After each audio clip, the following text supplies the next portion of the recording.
How could anyone forget the December when the skyships first arrived?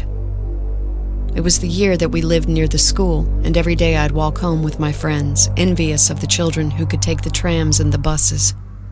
The sky was partially overcast. I remember worrying that it might rain when I'd left my umbrella behind, either at the house or in my locker, or somewhere between and along the way.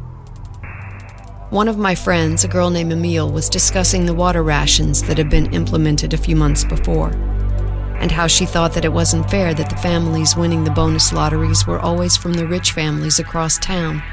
Even Hemingway agrees that it seems like no one from our neighborhood ever wins the lotteries, she said, taking care not to step on any of the cracks in the sidewalk, making sure that everyone in our little group was listening. Those were the days when I went by my full name, because Emile sometimes went by Emily, and she sometimes went by Emmy. And she'd told me when we'd first met that I should never, under any circumstances, have the same name as anyone else that I was friends with. Her chosen nickname, and all variations, belonged to her, she'd said, and I'd listened.